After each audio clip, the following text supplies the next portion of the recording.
அன்பு உள்ளங்களுக்கு வணக்கம்.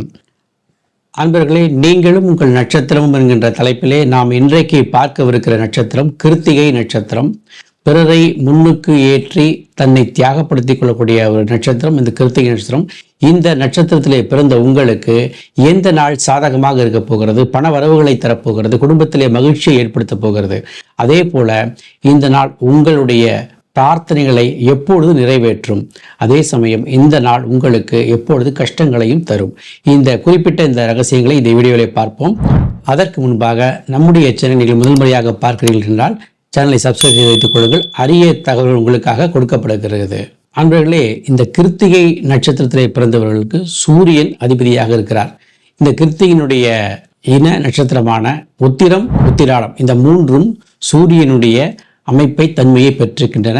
ஆகிய இந்த மூன்று நட்சத்திரம் உங்களுக்கு ஜென்ம நட்சத்திரமாகவே செயல்படும்.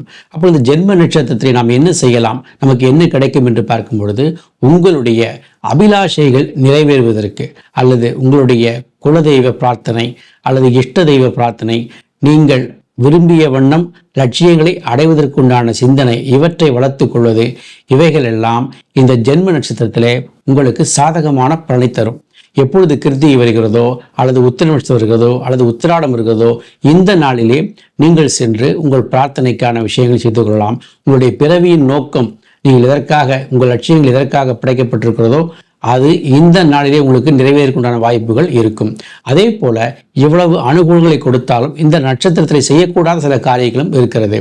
அது குறிப்பாக நீங்கள் திருமணம் செய்யக்கூடாது. உங்களுடைய ஜென்ம நட்சத்திர நாளிலே நீங்கள் திருமணம் செய்யக்கூடாது.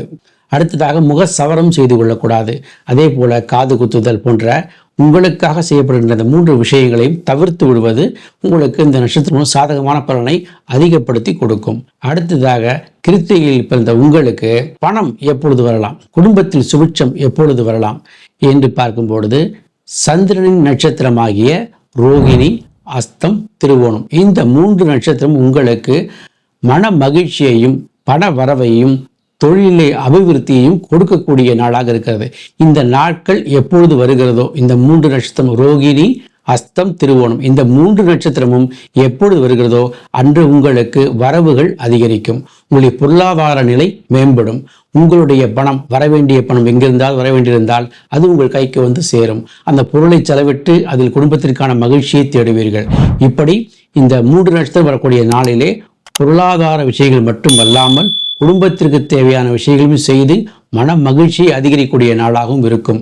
அதே போல இந்த சந்திரனுடைய ஆதிக்கத்தை பெற்ற இந்த நட்சத்திரத்தில் பிறந்த நண்பர்கள் மூலமாக உங்களுக்கு அனுகூலமான பலன்கள் ஏற்படும். இந்த நண்பர்களை நீங்கள் எப்பொழுதும் துணை கொள்வது உங்களுக்கு வாழ்க்கையிலே முன்னேற்றத்தையும் தரும். இவ்வளவு விஷயங்கள் இந்த நட்சத்திர ரீதியாக நடந்திருந்தாலும் வாழ்க்கையில் சில சமயங்களிலே எதிர்பாராத துன்பங்களும் மன கஷ்டங்களும் ஒரு மூட் ஸ்விங் என்று சொல்லக்கூடிய நிலைகளும் நம்முடைய வாழ்க்கையிலே வரத்தான் செய்கிறது. அதற்கு காரணமாக இருக்கின்ற ஒரு மூன்று நட்சத்திரங்களிலே நீங்கள் கவனமாக இருக்க வேண்டும். அதாவது செவ்வாய் நட்சத்திரங்களான மிருகசீரிஷம், சித்திரை, அவிட்டம் இந்த மூன்று நட்சத்திரத்தில் பிறந்த நபர்களோடு உங்கள் பழக்க வழக்கங்களை தவிர்த்து விடுவது நல்லது. குறிப்பாக இந்த மூன்று நட்சத்திரங்கள் வரக்கூடிய நாட்களிலே உங்கள் மனமானது சஞ்சலப்படக்கூடலாம் அல்லது தேவையற்ற விவகாரங்களிலே ஈடுபட்டு மனக்குழப்பங்களோ மன கஷ்டங்களோ வரக்கூடலாம். வீட்டிலே நாம் செய்யக்கூடிய சின்ன சின்ன காரியங்கள் வெளியிலே செல்லும் பொழுது சில அசம்பாவிதங்களும் வரக்கூடிய வாய்ப்புகள் இருக்கிறது. ஆகையினாலே செவ்வாயின் நட்சத்திரமான இந்த மூன்று நட்சத்திரங்களிலே நீங்கள் எச்சரிக்கையோடு செயல்படுவது நல்லது. அதே போல உங்கள் நட்சத்திரத்தின் அதிபதி சூரியன் என்பதனாலே நீங்கள் வழிபட வேண்டிய தெய்வம் சூரியன் மற்றும் சிவபெருமான். ஆக எப்பொழுதும் உங்களுடைய சிந்தனையிலே சிவ சிந்தனையை அதிகப்படுத்தி கொள்ளும் பொழுது உங்கள் நட்சத்திரம் உங்களுக்கு சாதகமான பலனை தருகிறது. ஆக இந்த 6 நட்சத்திரனுடைய கூட்டமைப்பாக இந்த நட்சத்திரம் இருப்பதனாலே இது தோற்றத்திற்கு ஒரு கத்தியை போன்று, ஒரு போர் புரியக்கூடிய ஒரு வாளை போன்று தோற்றமளிப்பதால் இது குறியீடாக வாளை பயன்படுத்துகிறார்கள். ஆக உங்களுடைய வாழ்க்கையிலே வெற்றி பெறுவதற்கு உண்டான ஒரு சின்னமாக நீங்கள் எங்கு சென்றாலும், எந்த இடத்திற்கு சென்றாலும், அல்லது உங்கள் பாக்கெட்டிலோ அல்லது உங்கள் வீட்டிலோ ஒரு வாள் போன்ற ஒரு சின்னத்தை உங்கள் பார்வையில் படும்படி வைத்துக் கொண்டால் இந்த நட்சத்திரம் உங்களுக்கு நல்ல சிந்தனையை அபிவிருத்தி செய்து உங்கள் வாழ்க்கையுடைய வளத்தை இன்னும் மேம்படுத்தி கொடுக்கும்.